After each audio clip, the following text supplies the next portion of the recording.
கிறிஸ்து இயேசுவில் நம்பிக்கை கொண்ட இறை மக்களை, தூய தோமையாரின் அன்பு பக்தர்களை, நாம் இப்பொழுது ஒரு நிமிடம் எழுந்து கண்களை மூடி இந்த நாளை கொடுத்த இறைவனுக்கு நன்றி செலுத்துவோம். கண்களை மூடி.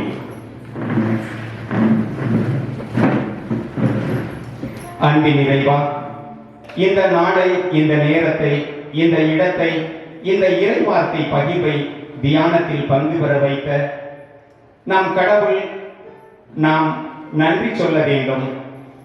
ஒரு நிமிடம் கண்களை மூடி ஜெபிப்போம். அன்பின் இறைவா, இந்த நாளை கொடுத்த உமக்கு நன்றி செலுத்துகிறோம். கடந்த நாட்களில் எத்தனையோ பேர் எங்களுடனே பிறந்தவர்கள், படித்தவர்கள், நண்பர்கள், சுற்றத்தார், உறவினர்கள் இவ்வுலகில் இல்லாதிருந்த போதும் கூட நாங்கள் இந்த இடத்தில் உயிரோடு இருக்கிறோம் என்பது உம்முடைய ஆசீர்வாதம் என்பதை உணர்கிறோம். இப்பொழுது நடக்க இருக்கின்ற இந்த இறைவார்த்தை பகிர்வு தியானத்தை ஆசீர்வதியும். இதை நடத்துகின்ற என்னையும் இதை கேட்கின்ற அனைவரையும் ஆசீர்வதித்து உம்முடைய தூய ஆவியின் வல்லமையால் இறை ஞானத்தால் நிரப்பும். ஏனெனில் தந்தையாம் கடவுள் இவ்வுலகத்தை படைத்தார். மகன் கடவுள் இவ்வுலகத்தை பாவ அடிமைத்தனத்திலிருந்து மீட்டு தன்மையே சிலுவையில் பலியாக கையெழுத்து உயிர்த்து மீண்டும் உயிர்த்தெழுந்து தந்தையின் வலப்பக்கத்தில் நமக்காக பரிந்து பேசிக் கொண்டிருக்கிறார். அவர் விண்ணகம் செல்லும் போது, இதோ நான் உங்களுக்கு ஒரு துணையாளனை அனுப்புவேன். அவர் நீங்கள் இந்த மண்ணுலகில் எப்படி பேச வேண்டும், எப்படி நடக்க வேண்டும், எப்படி வாழ வேண்டும் என்று கற்றுத் தருவார் என்றார். எனவே நம்மை வழிநடத்தி கொண்டிருக்கிற நம் தூய ஆவியானவரை புகழ்ந்து பாடல் பாடி அவரில் இணைவோம்.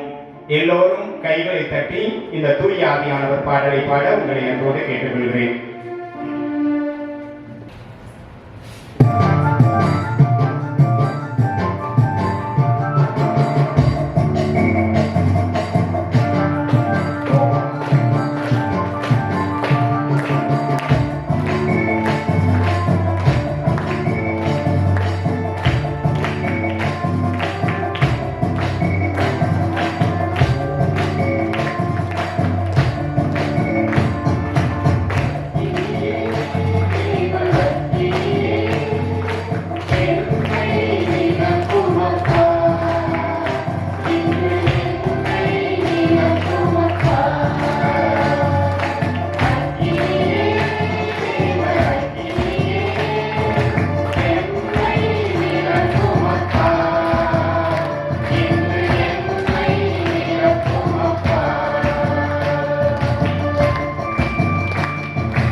மரியே வாழ்க. அல்லேலூயா அல்லேலூயா அல்லேலூயா. புனித தோமையாரே எங்களுக்காக வேண்டிக் கொள்ளும். அமர்ந்து கொள்வோம்.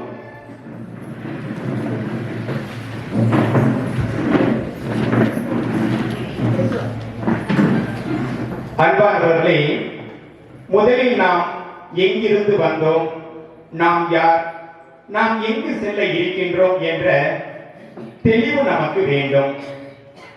நாம் நம் பயணம் வெற்றிகரமாக இருக்க வேண்டும் என்றால் எங்கிருந்து பயணத்தை தொடங்குகிறோம், எவ்வழியே செல்கிறோம், எப்படி நிறைவு செய்ய போகிறோம் என்கிற தெளிவான திட்டம் நமக்கு இருத்தல் வேண்டும். அப்பொழுதுதான் நம்முடைய பயணம் வெற்றிகரமாக முடியும். அன்பானவர்களே, இந்த இடம் ஒரு புனிதமான இடம். இறை ஆசீர்வாதம் நிறைந்த இந்த இடத்தில் புனித தோமையாரின் பரிந்துரை வழியாக பல அதிசயங்கள், அற்புதங்கள் நடந்து கொண்டிருக்கின்றது. கடந்த 2027ஆம் ஆண்டு இந்த இடத்தில் திருப்பலி கருத்துக்கள் எழுதுவதற்காகவும் ஒரு சில உதவிகள் செய்வதற்காகவும் அப்போதிருந்த பங்கு தந்தையால் நான் தெரிவு செய்யப்பட்டேன். இன்றைய நாளிலே 20 ஆண்டுகள், இந்த ஆண்டு 20ஆம் ஆண்டு எனக்கு.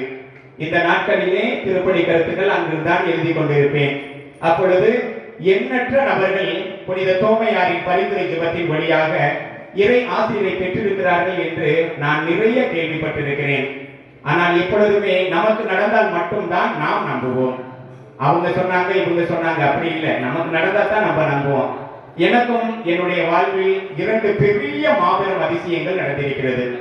நான் அந்த பக்கமா உட்காந்துக்கிட்டு அப்படியே பைபிளை படிச்சுக்கிட்டே இருப்பேன்.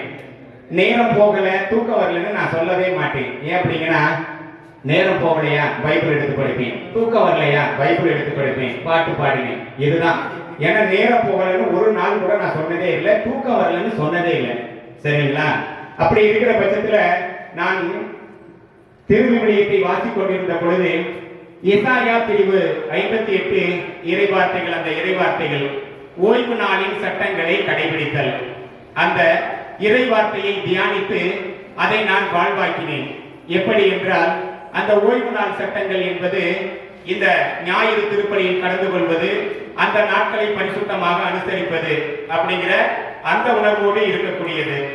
அந்த ஓய்வு நாள் சட்டங்களில் மிகவும் தெளிவாக சொல்லப்பட்டிருக்கும் எசாயா பிரிவு 58 இறைவார்த்தை 13, 14, ஓய்வு நாளில் முறைமைகளின்றி விலகி செல்லாது, என் புனித நாளில் உன் விருப்பம் போல் செய்யாதிருந்து, ஓய்வு நாள் மகிழ்ச்சியின் நாள் என்றும் ஆண்டவரின் மேன்மை மிகு புனித நாள் எனவும் சொல்லி அதற்கு மதிப்பு தந்து உன் சொந்த வழிகளில் செல்லவோ உன் சொந்த ஆதாயத்தை நாடவோ வெற்று பேச்சுக்களை பேசாதிருந்தால் அப்பொழுது ஆண்டவருக்கு ஊழியம் புரியும் மகிழ்ச்சியை பெறுவாய். நானோ மண்ணுலகின் உயர்விடங்களில் உன்னை வலம் வரச் செய்வேன். உன் மூதாதையராகிய யாக்கோப்பின் உரிமை சொத்தின் மூலம் உனக்கு நிறைவளிப்பேன். ஆண்டவரின் வாய் இதை உரைத்தது என்று எழுதப்பட்டிருக்கிறது. ஆம் அன்புக்குரியவர்களே, ஒரு வருடத்திற்கு 52 வாரங்கள். இந்த 52 வாரங்களை அந்த ஓய்வு நாளாக நாம் புனிதமாக கடைபிடிக்கும் பொழுது ஆண்டவர் அதற்கு தகுந்த ஆசீர்வாதங்களை கொடுப்பார். எனக்கும் என்னுடைய வாழ்க்கையில் நானும் இந்த 54 வாரங்களை தொடர்ந்து 3 ஆண்டுகள் திருப்பலிக்கு சென்றேன். 3 ஆண்டுகள் அந்த ஓய்வு நாள் சட்டங்களின் அந்த ஆசீர்வாதம் எனக்கு அப்படியே நடந்தது. ஃபர்ஸ்ட் என்ன சொல்லப்பட்டிருக்கிறதுனா, ஆண்டவருக்கு ஊழியம் செய்யும் பாக்கியத்தை பெறுவாய். அப்படி என்றால் நான் கடந்த 2007ஆம் ஆண்டிலிருந்து இன்று வரை மறைக்கல்வி ஆசிரியராகவும் அன்பிய பொறுப்பாளராகவும் இருந்து செயல்பட்டுக் கொண்டிருக்கிறேன். அங்க இறைவார்த்தை அறிவிக்கக்கூடிய பணியை ஆண்டவர் எனக்கு கொடுத்தார். இரண்டாவது, மண்ணுலகின் உயர்விடங்களில் உன்னை வலம் வரச் செய்வேன். மண்ணுலகின் உயர்விடங்கள் இஸ்ரேல், எகிப்து, ஜோர்டான், பாலஸ்தீனம், தாய்லாந்து என்கிற 5 நாடுகளுக்கு நான் புனித பயணம் சென்றிருக்கிறேன். 2 முறை திருவிழியத்தை முடித்துவிட்டு 52 வாரங்களாக 3 ஆண்டுகள் இந்த திருப்பலியில் ஓய்வு நாளை புனிதமாக கடைபிடித்ததன் வழியாக ஆண்டவர் எனக்கு கொடுத்த ஆசீர்வாதம். எத்தனையோ நபர்கள் எவ்வளவோ காசு பணம் இருந்தும் அந்த புனித நாடுகளுக்கு புனித பயணம் மேற்கொள்ள முடியவில்லை. ஆனால் ஆண்டவராகிய கடவுள் அவருடைய கட்டளைகளையும் அவருடைய நியமங்களையும் கடைபிடித்து நடப்போம் என்றால் 1000 தலைமுறைக்கு பேரன்பு காட்டுவார் என்று இறைவார்த்தை சொல்கிறது. அதுபோல நானும் கடைபிடித்து நடந்தேன். இஸ்ரேல், எகிப்து, ஜோர்டான், பாலஸ்தீனம் என்ற புனித பயணமான 4 நாடுகளுக்கு சென்று முன்னாள் பங்கு பணியாளருடனே இணைந்து சென்று வந்தேன். அது எனக்கு மிகப்பெரிய ஆசீர்வாதம். அதை சொன்னோம் என்றால் காலையில் இருந்து மாலை வரை முடியும். ஆனால் ஒவ்வொரு தியானம் நடக்கும் பொழுது எனக்கு எப்பெல்லாம் வாய்ப்பு கிடைக்கிறதோ அப்பெல்லாம் உங்களுக்கு ஒவ்வொரு நிகழ்வாக சொல்ல ஆசைப்படுகிறேன். அப்படி சென்று வந்த பொழுது பெரிய ஆசீர்வாதம். எத்தனையோ மலைகள், எத்தனையோ ஏரோப்ளேன், எத்தனையோ கப்பல், எவ்வளவோ ஊர்கள் பார்த்துவிட்டு வந்தோம். அது ஒரு மிகப்பெரிய ஆசீர்வாதம். அந்த ஜெருசலேம் புனித பயணத்தின் போனதின் பலனாக என்னுடைய சித்தப்பா பையன் தம்பி அவர்கள் தாய்லாந்திலே ஒரு மிகப்பெரிய கம்பெனியிலே பெரிய ஒரு பணியில் இருக்கிறார். அவர் என்னுடைய அண்ணன் தான் என்னுடைய பிள்ளைக்கு ஞான தகப்பனாக வர வேண்டும் என்று ஆசைப்பட்டு 2013ஆம் ஆண்டு நான் ஜெருசலேம் புனித பயணம் சென்றேன். 2018ஆம் ஆண்டு ஒரு 1.5 லட்சம் ரூபாய் செலவு பண்ணி, யாருமே ஒரு பேர் வைக்கிறதுக்காக இவ்வளவு காசு செலவு பண்ண மாட்டாங்க. 1.5 லட்சம் ரூபாய் செலவு பண்ணி புதுப்பட்டியில இருந்து என்னை கூட்டிட்டு போய் தாய்லாந்து 10 நாட்கள் சுத்தி விட்டு மறுபடியும் புதுப்பட்டியிலே கொண்டாந்து விட்டார். என்னுடைய பயண செலவு 1.5 லட்சம் ரூபாய். அங்க நான் சொன்னது என்னன்னா ஒரே ஒரு வார்த்தை, நாம் ஆமேன் என்று சொல்லுவோம். அங்க என்ன சொல்லுவாங்கன்னா ஏமேன், அவ்வளவுதான். எனக்கு இங்கிலீஷ் தெரியாது, நான் 8வது வரைக்கும் தான் படிச்சிருக்கேன். அங்க அண்ணா இத பாத்துக்கங்கண்ணா, எப்பப்பெல்லாம் சொல்றாங்களோ அப்பெல்லாம் ஏமேன்னு சொல்லுங்கண்ணா அப்படின்னாங்க. தம்பி கண்டிப்பா சொல்லிருவேன் தம்பி அப்படின்ட்டு ஃபாதர் என்ன சொல்றாங்களோ அப்பெல்லாம் ஏமேன் ஏமேன்னு சொல்லிக்கிட்டே இருப்பேன். ஆமேன் அப்படியே ஆக கடவுது, அதுதான் அதுவும். சரிங்களா? அப்படி இருந்து விட்டு ஒரு இடத்திற்கு எங்களுடைய தம்பி அந்த 10 நாட்களும் அந்த தாய்லாந்தையே ஃபுல்லா சுத்தி காட்டினார். அது ஒரு வல்லமையான நாடு. நம்ம மானாவாரி பயிராக என்னென்னமோ செய்கிறோம், அவர்கள் மானாவாரி பயிராக நெல்மணிகள் விதைத்திருக்கிறார்கள். தாய்லாந்துல மானாவாரி பயிராக நெல்மணிகள் வைத்திருக்கார்கள். அப்படியே மேக சூழுது, ஒரு 1/2 மணி நேரத்துல மழை வருது. நாங்க வெளியில உட்காந்து பேசிக்கிட்டு இருக்கோம், ஆனா ஒரு 1/2 மணி நேரத்துல மழை வருது. என்னப்பா தம்பி மோட்டர் காணா அப்படின்னா, அப்படி இல்லை, நான் இங்க எப்பவுமே மழை பெய்யும். என்னப்பா அவ்வளவு நல்லவங்க இருக்காங்களா? இல்ல, மரங்கள் எல்லாம் அடிக்கப்படாமல் அப்படியே இருக்கிறது. மரங்கள் எல்லாம் அப்படியே இருக்கிறது. அங்க ஒவ்வொரு நாளா ஒவ்வொரு பக்கமா கூட்டிட்டு போனாப்ல. அப்ப 100வது மாடிக்கு கூட்டி சென்றார். தம்பி என்னைய முடிவு பண்ணிட்டியா அப்படின்னு கேட்டேன். இல்லண்ணே ரொம்ப நல்லா இருக்கும் வாங்கினேன். இல்லப்பா எனக்கு தலை சுத்தம், ரத்தத்தை பார்த்தாலே எனக்கு மயக்கம் வரும்பா அப்படின்னு. இல்ல தானே ஒன்றும் பிரச்சனை இல்லை வாங்கினேன் போலாம் அப்படின்ட்டு லிப்ட்ல 100வது மாடிக்கு கூட்டிட்டு போனார். அதுல 99வது மாடியில இருந்து அந்த பைனாஸ்குலர் வச்சு பார்க்கும் பொழுது எப்படி இருந்து தெரியுங்களா? இத வாயில சொல்ல முடியாது. அவ்வளவு அழகா இருந்து அப்படியே சுத்தி காட்டினாப்ல. அப்ப மண்ணுலகின் உயர்விடங்களில் உன்னை வளம் வர செய்வேன். 2வது ஆசீர்வாதம் அந்த இறைவார்த்தை மூலமாக என் வாழ்வில் நிறைவேறியது. 3வது, உன் மூதாதையரின் உரிமை சொத்தின் மூலம் உனக்கு உணவளிப்பேன். 1979ஆம் ஆண்டு நான் பிறந்தேன். 77ஆம் ஆண்டு இந்த பகுதியிலே பெரும் வெள்ளம் எங்களுடைய நிலங்கள் எல்லாம் அடித்து செல்லப்பட்டு மணல்களாக அந்த கேணிகள் எல்லாம் மூடப்பட்டு விட்டது. என்னுடைய தகப்பன்மார்கள் 4 பேரும் ஒவ்வொரு திசைக்கு சென்று விட்டோம். நாங்கள் பூலாம்பட்டியிலே சென்று அங்கு தங்கி இருந்தோம். அதன் பிறகு 2007ஆம் ஆண்டுதான் புதுப்பட்டிக்கு அந்த கிணங்கள் எல்லாம் தூர்வாரி மற்ற அந்த கரண்டை கொடுக்கறதுக்காக பணிகள் மேற்கொண்டோம். அதை செஞ்சுக்கிட்டு மறுபடியும் 2021ஆம் ஆண்டு இப்ப நம்ம ஸ்டாலின் ஐயா வந்தப்பதான் அவர் 1 லட்சம் பேத்துக்கு கரண்ட் கொடுத்தாரு. அதுல எங்களுக்கு அந்த கரண்ட் வந்துச்சு.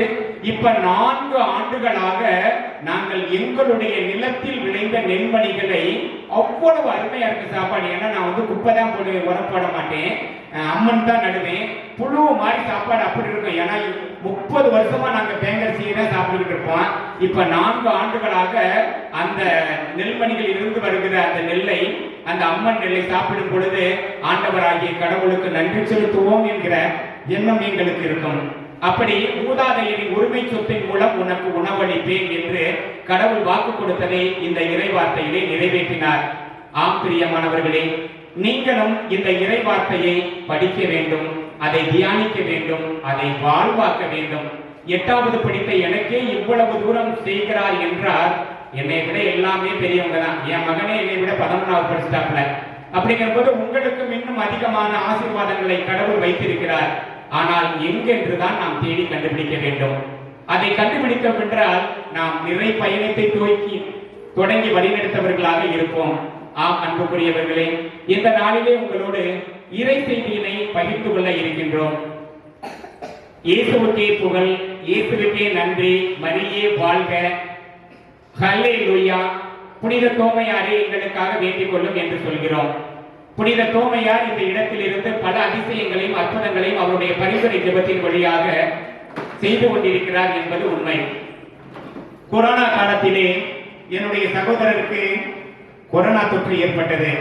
அப்பொழுது அவர் மருத்துவமனையிலே அனுமதிக்கப்பட முடியவில்லை. ஏனென்றால் அப்ப சுவாச பிரச்சனை நிறைய இருந்துச்சு, ரூம் கிடைக்கல. அப்ப நாங்க என்ன செஞ்சோம்னா போய் டெஸ்ட் எடுத்துட்டு வந்துட்டோம்.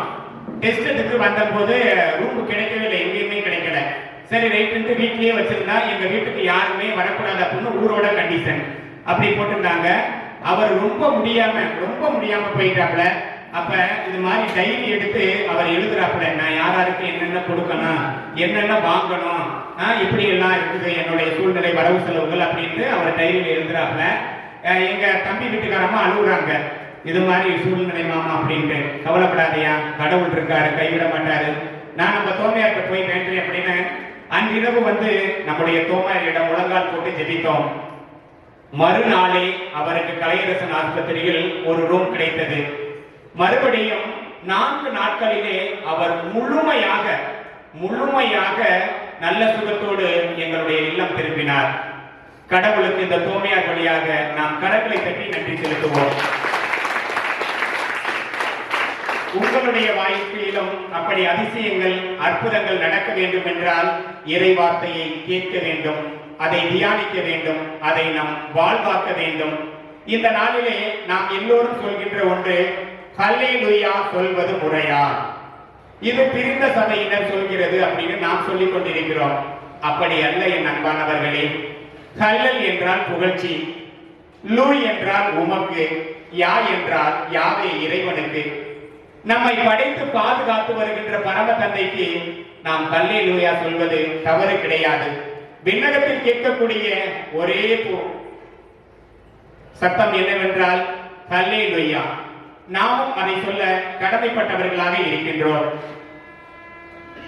திருவிவிலியத்தில் நாம் தொடக்க நூல் பிரிவு 1 இறைவார்த்தை 27, பிரிவு 2 இறைவார்த்தை 7 நாம் என்ன பார்க்கிறோம் என்றால், இறைவன் நம்மை தந்தை கடவுள் படைக்கிறார். எப்படி படைக்கிறார்?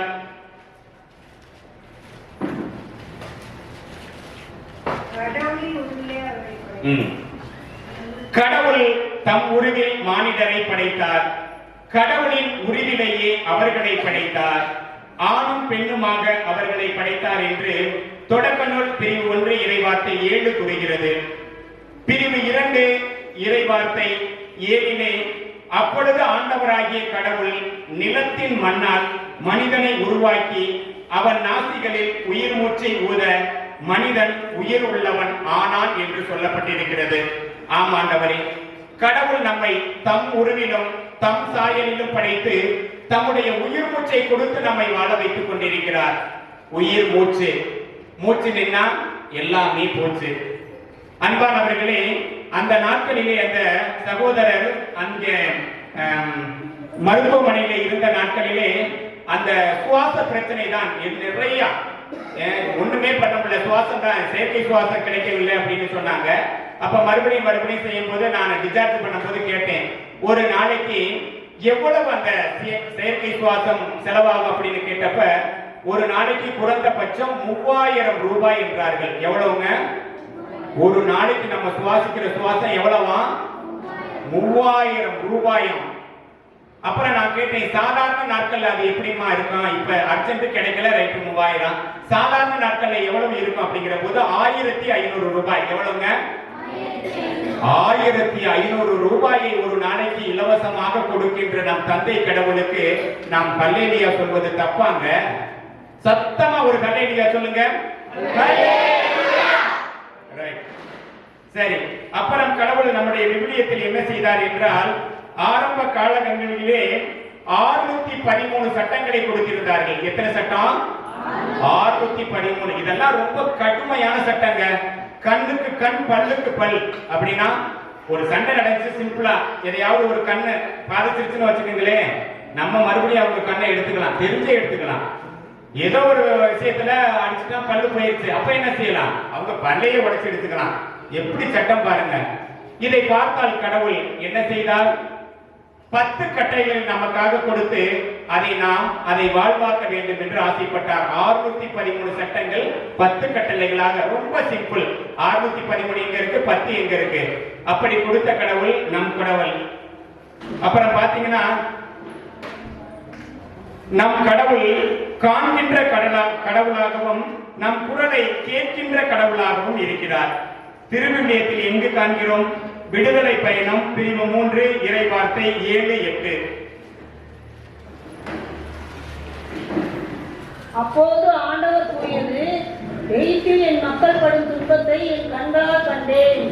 அடிமை வேலை வாங்கும் அதிகாரிகளை முன்னிட்டு அவர்கள் எழுப்பும் குரலையும் கேட்டேன். ஆம், அவர்களின் துயரங்களை நான் அறிவேன்.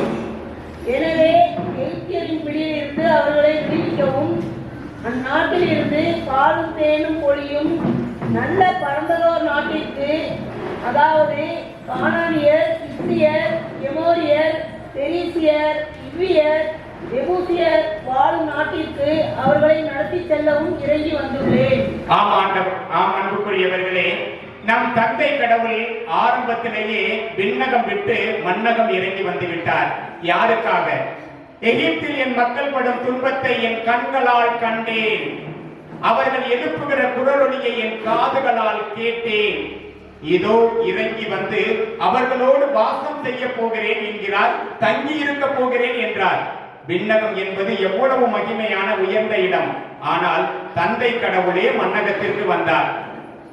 இஸ்ரேல் மக்கள் எகிப்தியரின் பிடியில் இருந்தபோது மோசே வழியாக விடுவிக்கப்பட்டு பாதுகாத்து வந்தார்கள். அப்படி அந்த அடிமைத்தனத்தில் இருக்கும்போது அவர்கள் குரலொலி எழுப்புகிறார்கள். எப்படியெல்லாம் நாங்கள் இருந்தோம், கடவுளே எங்களை மீட்க மாட்டாயா, எங்களுக்கு இறங்கி வந்து உதவி செய்ய மாட்டாயா என்று கேட்டபோது மோசே வழியாக ஆண்டவராகிய கடவுள் இறங்கி வந்து கூடாரத்திலே வாசம் செய்தார் என்று பார்க்கிறோம். மோசேயோடு முகமுகமாக பேசினார் என்று பார்க்கிறோம்.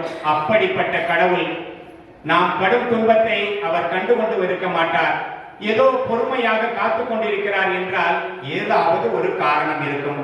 கண்டிப்பாக நம்முடைய விஷயத்தில் பொறுமை காக்கிறார் என்றால் அது கண்டிப்பாக ஏதோ ஒரு மற்றொரு நல்ல காரணத்துக்காகத்தான் இருக்கும் என்று நாம் நம்ப வேண்டும். அப்படி பார்க்கும் பொழுது நம் கடவுள் காண்கின்ற கடவுளாகவும் நம் குரலை கேட்கின்ற கடவுளாகவும் இருக்கிறார்.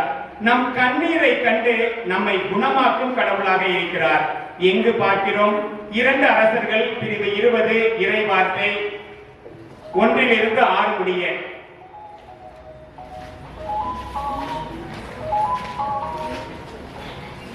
அங்கு நாம் பார்க்கிறோம், எசேக்கியா அரசர் சாகும் தருவாயில் இருக்கிறார்.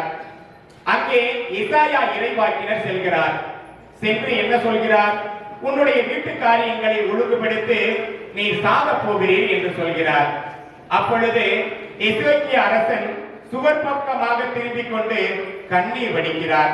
ஆண்டவரே, நான் உன் பார்வையில் நலமானதை செய்யவில்லையா? ஏன் எனக்கு இப்படி நிலைமை என்று கண்ணீர் விட்டு அழுகிறார். எசாயா இறைவாக்கினர் கொஞ்ச தூரம் தான் போறாரு. கொஞ்ச தூரம், முற்றத்தை தாண்டவே இல்லை. உடனே ஆண்டவருடைய குரல் கேட்கிறது. உன் விண்ணப்பத்தை கேட்டேன், உன் கண்ணீரை கண்டேன், இதோ உன்னை சுகப்படுத்துவேன் என்கிறார். உன்னுடைய ஆயுசு நாட்களை 15 ஆண்டுகள் கூட்டி கொடுப்பேன் என்கிறார். எத்தனை ஆண்டுகள்? 15 ஆண்டுகள். சும்மா நம்ம சாதாரணமா சொன்னோம்னா 15 அப்படிங்கிறது ரொம்ப சிம்பிளா தெரியும். ஏன் அப்படின்னா ஒரு நொடி பொழுதிலே என்ன வேண்டுமானாலும் நடக்கும். போன மாசம் 2ஆம் தேதி நானும் என்னுடைய மகளும் ஒருவருமாக மணப்பாறையில் இருந்து வந்து கொண்டிருந்தோம். ஒரு நொடிதான், என்ன நடந்ததுன்னே தெரியல. நாங்க 3 பேருமே கலையரசன் ஆஸ்பத்திரியில் அட்மிட் ஆயிருந்தோம். அந்த உறுப்படியிலே என்ன வேண்டுமானாலும் நடக்கும். ஆனால் 15 ஆண்டுகள் என்பது மிகப்பெரிய ஒரு ஆசீர்வாதம். 15 ஆண்டுகளை மாதங்களாக நாம் கணக்கிட்டோம் என்றால் 15 பெருக்கல் 12 180 மாதங்கள். எத்தனை மாதங்கள்? 180 மாதங்கள். அந்த 15 ஆண்டுகளை வாரங்களாக நாம் கணக்கிட்டோம் என்றால் ஒரு வருடத்திற்கு 52 வாரம். எத்தனை வாரங்கள்? 52 வாரங்களாக கணக்கிட்டோம் என்றால் 780 வாரங்கள். எத்தனை வாரங்கள்? அந்த 15 ஆண்களை நாட்களாக கணக்கிட்டோம் என்றால் ஒரு வருடத்திற்கு 365 நாட்கள். அப்படி கணக்கிட்டோம் என்றால் 5460 நாட்கள். எத்தனை நாட்கள்ங்க? 5460 நாட்கள். அந்த 15 ஆண்டுகளை மணி நேரங்களாக கணக்கிட்டோம் என்றால் ஒரு நாளைக்கு 24 மணி நேரம். 5460 பெருக்கல் 24 1,31,040 மணி நேரங்கள். எத்தனை மணி நேரங்க? 1,31,040 மணி நேரங்கள். அந்த 15 ஆண்டுகளை நிமிடங்களாக நாம் கணக்கிட்டோம் என்றால் 78,62,400 நிமிடங்கள். அதை நொடிகளாக கணக்கிட்டோம் என்றால் 47,17,04,400 நொடிகள். எத்தனை நொடிங்க? 47,17,04,400 நொடிகள். என்ன சின்ன ஒரு தம்பி, உனக்கு வேலை இல்லைங்கிறதுக்காக ஏதோ செல்லுல கணக்கு போட்டு சொல்லிக்கிட்டு இருக்க நொடியெல்லாம் அப்படின்னு நினைக்கிறீங்களா? கிடையாது. இந்த திருவிழியத்தை நொடியை பற்றி நமக்கு கடவுள் நிறைய சொல்லியிருக்காரு. ஆனா ஒரே ஒரு இடத்தை பார்ப்போமா? ஒரே ஒரு இடத்தை எசாயா இறைவாக்கினர் பிரிவு 54 இறைவார்த்தை 7-8 என்ன சொல்லுகிறது என்றால், நொடி பொழுதே நான் உன்னை கைவிட்டேன், ஆயினும் பேரிரக்கத்தால் உன்னை மீண்டும் ஏற்றுக்கொள்வேன்.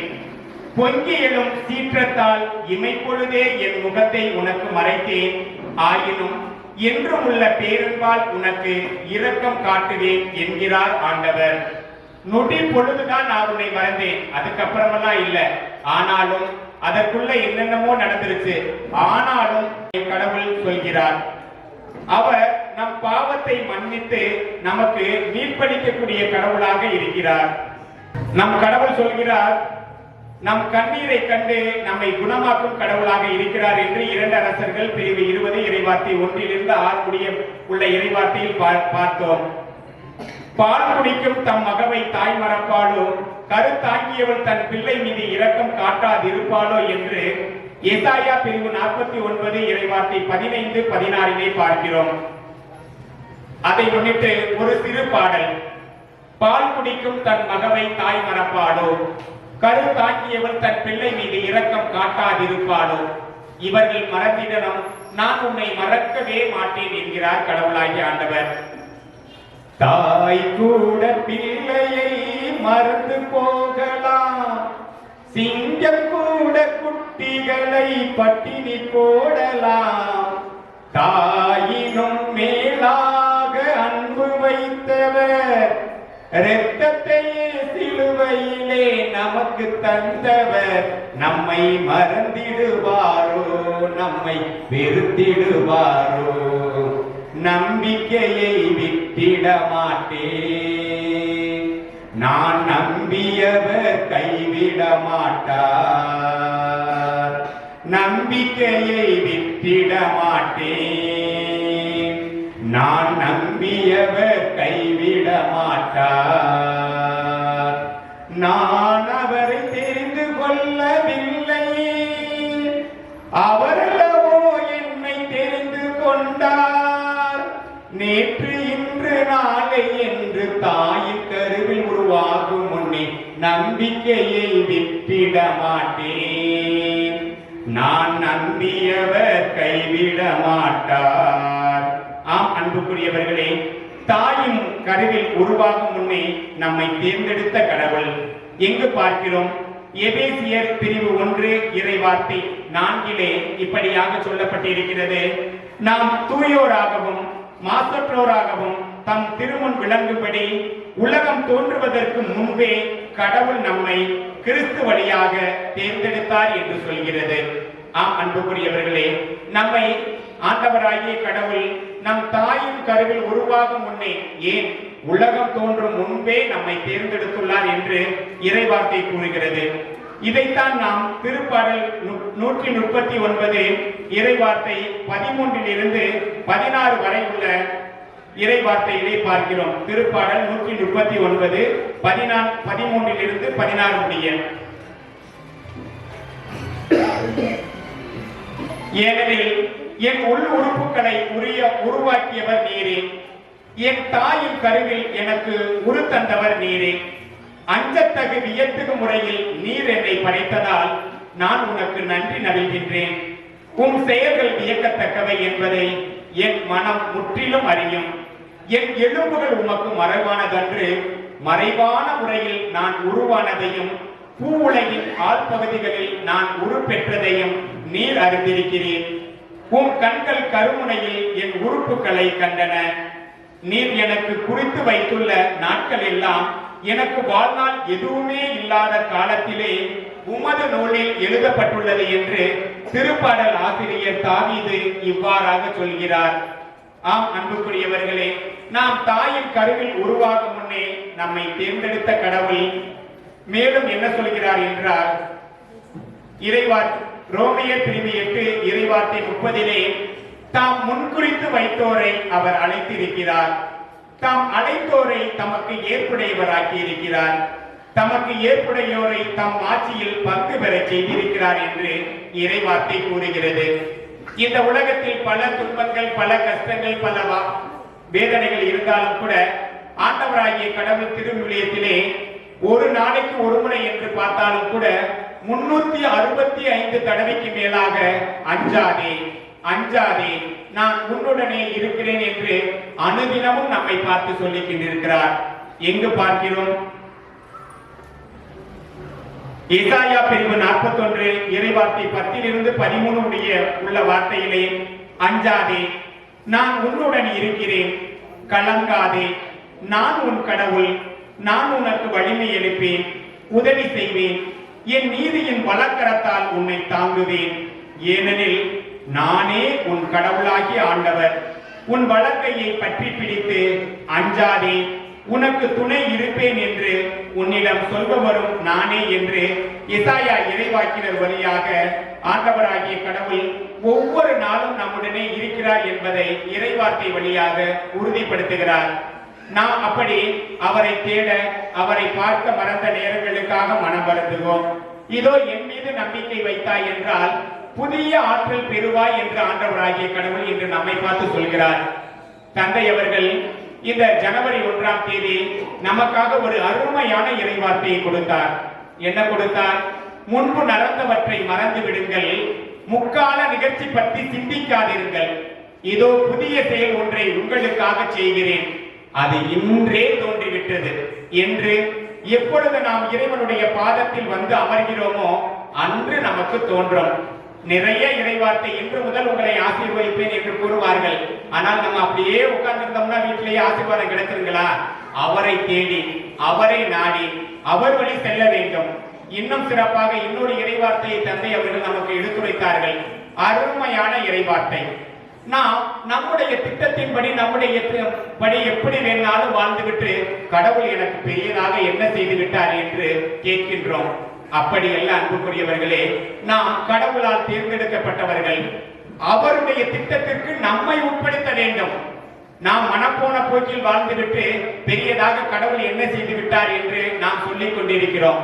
எப்படி வேண்டுமானாலும் வாழலாம், எதை வேண்டுமானாலும் பேசலாம், என்ன வேண்டுமானாலும் செய்யலாம். ஆண்டவராகிய கடவுள் அன்புள்ளவர், இரக்கம் கொண்டவர், நீதியும் நேர்மையும் உள்ளவர், காலம் தாழ்த்துவார், எதற்கு? நம்மை தண்டிப்பதற்கு அப்படின்னு நாம நினைச்சுக்கிட்டு இருக்கிறோம். அப்படி அல்ல கடவுள். இறை மக்களே, நாம் ஆண்டவருடைய திட்டத்திற்கு நம்மை முழுவதுமாக கையளிக்க வேண்டும். எரேமியா இறைவாக்கினர் பிரிவு 29 இறைவார்த்தை 11 சொல்கிறது, ஏனெனில் நான் உங்களுக்காக வகுத்திருக்கும் திட்டங்கள் எனக்கு தெரியும் அன்றோ, அவை உன் வளமான எதிர்காலத்தையும் உனக்கு நம்பிக்கை அளிக்கக்கூடிய நல்வாழ்வின் திட்டங்களே அன்றி கேடு விளைப்பதற்கான திட்டங்கள் அல்ல என்கிறார். அன்பானவர்களே, கடவுள் நம்மை எப்படியெல்லாம் பெருமையாக படுத்தி இருக்கிறார். மனித இனம் நாம் அவருடைய சாயலிலும் அவருடைய உருவிலும் கொண்டு அவருடைய உயிர் மூச்சை கொண்டு வாழ்ந்து கொண்டிருக்கிறோம். நாம் ஏற்கனவே சொல்லும் பொழுது என்ன கடவுள் பெரியதாக எனக்கு செய்து விட்டார் கிடையவே கிடையாது. ஒரு நாளைக்கு இந்த செயற்கை சுவாசம் பொருத்த வேண்டும் என்றால் 1500 ரூபாய். எவ்வளவுங்க? 1500 ரூபாய். இந்த 1500 ரூபாயை தந்தை கடவுள் நமக்கு ஒரு நாளைக்கு இலவசமாக கொடுக்கிறார். ஒரு சார் சொன்னாராம், என்ன சொன்னார் என்றால், எனக்கு கடவுள் பெரியதாக என்னங்க செஞ்சுட்டாரு, போங்க எல்லாத்தையும் போல எங்களை படைச்சாரு, என்னை படுத்திக்கிட்டு இருக்காரு, என்னை எல்லாம் ஒண்ணுமே பண்ண முடியலங்க அப்படின்னு சொல்லியிருக்காரு. அந்த இறை மனிதர் கொஞ்சம் இறை பக்தி உள்ளவர் கேட்டாராம், அப்படிங்களா, சரிங்க, உங்கள்கிட்ட இருக்கிறதுல கொஞ்சோண்டு ரத்தம் கொடுங்க, உங்களுக்கு 1000 ரூபாய் தரேன்னு சொன்னாராம். எவ்வளவு தரேன்னு சொன்னாரா? சும்மா கொஞ்சோண்டு ரத்தம் மட்டும் கொடுங்க, 1000 ரூபாய் தரேன்னு சொன்னாரா. அதெல்லாம் நான் தரமாட்டேன், அப்படியெல்லாம் நான் கொடுக்கணும், அதெல்லாம் கிடையாது, கடவுள் பார்த்து நீ ஏதாவது செய்யணும். அப்படிங்களா, சரி ரைட்டுங்க. சரி, உங்கள்கிட்ட இருக்கிற கண்ணை ஒன்ன கொடுங்க, 1,00,000 ரூபாய் தரேன்னு சொன்னாராம். எவ்வளவு தரேன்னு சொன்னாரு? அட போங்க, கடவுள் 2 கண்ணை படைச்சிருக்காரு, நான் அப்படியெல்லாம் ஒரு கண்ணெல்லாம் தர முடியாது அப்படின்னாராம். சரி ரைட்டுங்க. அதுக்கப்புறம் என்ன கேட்டுப்பாருன்னு நினைக்கிறீங்க? 2 இருக்குது இல்ல, உங்க கிட்னில ஒண்ணு கொடுங்க, விலை மதிப்பற்றது, ஒரு 10 லட்சம் தரேன் அப்படின்னு சொன்னாராம். அப்ப என்ன சொன்னாரு அவரு? அதெல்லாம் தர முடியாதுங்க, கடவுள் எவ்வளவு விவரமா படைச்சிருக்காரு தெரியுங்களா, ஒரு கிட்னி அந்த செயலில இருந்து போச்சுன்னா இன்னொரு கிட்னியை வச்சு உயிர் வாழ்ந்துக்கலாம், அப்படி இருக்கிற பட்சத்துல இன்னொரு கிட்னி எல்லாம் தர முடியாதுங்க அப்படின்னாராம். சரி ரைட்டு, ஒண்ணுமே இல்லைங்கிறீங்க, உங்க இதயத்தை கொடுங்க, 1 கோடி ரூபாய் வாங்கி தரேன்னு சொன்னாராம். அட நீ என்னப்பா ஆளை காலி பண்ணி விட்டுருப்பியா இருக்குது, இதயத்தை கொடுத்தா அவ்வளவுதானே முடிஞ்சு போச்சு அப்படின்னாராம். அப்ப கணக்கு போட்டுக்கோங்க, இதயம் என்ன கணக்கு? 1 கோடி. கிட்னி என்ன கணக்கு? 1 லட்சம். அப்புறம் கண்ணு என்ன கணக்கு? 10,000. ரத்தம் 1000 ரூபாய். நீங்க கணக்கு போட்டுக்கோங்க, கடவுள் நம்மளுக்கு எவ்வளவு இலவசமா கொடுத்துருக்காரு. இதெல்லாம் வச்சுக்கிட்டு தான் கடவுள் எங்களுக்கு ஒண்ணுமே செய்யலன்னு சொல்லிக்கிட்டு இருக்க. இது நியாயமாங்க? அப்படிப்பட்ட கடவுளாக எபினேசராக இருந்து நம்மை பாதுகாத்து வழிநடத்தி இருக்கிற கடவுளை உற்சாகமாக எழுந்து நின்று கரங்களை தட்டி, கரங்கள் தட்டும் பொழுது என்ன செய்யும் அப்படின்னா, நம்ம நரம்பெல்லாம் அப்படியே குதிச்சிருந்து நம்ம புத்துணர்ச்சியோட இருப்போம், நமக்கு உணர்வு நல்லா கிடைக்கும். இங்க பாருங்க, ஃபாதர் தந்தை மகன் தூய ஆவியின் பேரானை சொன்னா என்ன சொல்லணும்? நம்ம ஆமேன் அப்படிங்கணும். திருப்படி ஃபாதர் நம்மளும் சேர்ந்துதான் நிறைவேற்றான். ஆனா நம்ம என்ன செய்வோம்? இடம் கிடைக்காத அப்படியே உட்கார்ந்து இருப்போம், எந்திரிக்கவும் மாட்டோம், ஒண்ணும் மாட்டோம். ஆனா ஆசீர்வாதம் மட்டும் வேணும் அப்படிங்கிறான். முதல்ல ஃபாதர் என்ன சொல்றாரோ அதை கேட்டுட்டு அப்புறம் தான் நம்ம ஆசீர்வாதத்துக்கே அடித்தளம் போடணும். இப்பொழுது எல்லோரும் எழுந்து நின்று கைகளை தட்டி முடிந்தால் ஆட்டம் போட்டு, எபினேசரே உதவிடும் கர்த்தரே ஆசீர்வதிக்க வாங்க தெய்வமே என்று நாம் உற்சாகத்தோடு பாடுவோம்.